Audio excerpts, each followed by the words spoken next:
Bonjour, je m'appelle Raphaël Belrouillard, je suis étudiant au doctorat en psychologie à l'UQAM, en fin de parcours. Actuellement, je termine mon premier internat à l'Institut universitaire de santé mentale de Montréal, dans le programme des troubles relationnels, troubles de la personnalité. Et puis, j'ai commencé il y a un peu plus qu'un an de ça, une pratique supervisée en bureau privé. Donc, je suis là aujourd'hui pour vous parler un peu de psychanalyse, puis plus précisément de la notion de mémoire en psychanalyse, à laquelle je me suis beaucoup intéressé récemment. Puis je dirais que ce qui a éveillé mon intérêt, c'est que dans le cadre de ma pratique, j'ai été confronté à une patiente déprimée qui avait des changements d'humeur importants et soudains.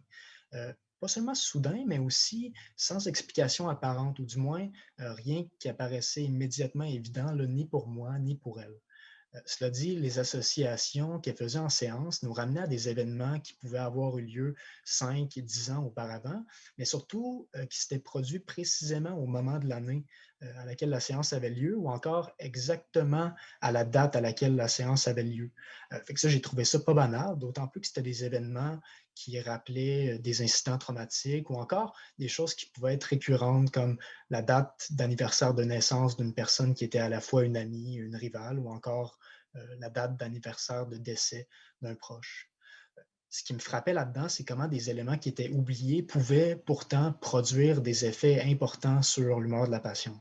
Et puis, en parallèle, j'étais en train de lire un vieux bouquin que Freud a écrit en 1895, avant l'invention de la psychanalyse, un bouquin qui s'appelle L'Esquisse, dans lequel on retrouve des phrases comme la mémoire et la conscience s'excluent mutuellement, ou encore la mémoire est dépourvue de qualité.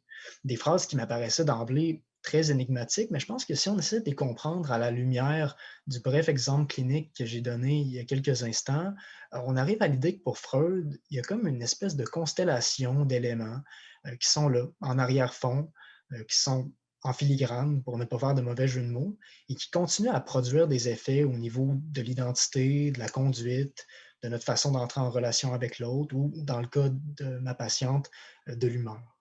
Je trouve que Alain Vanier a très bien rendu compte du paradoxe de la mémoire dans Freud, dans un texte qui s'intitule justement Paradoxe de la mémoire, où il écrit une phrase qui dit que pour Freud, la mémoire n'oublie pas parce qu'en elle-même, elle est déjà une mémoire de l'oubli.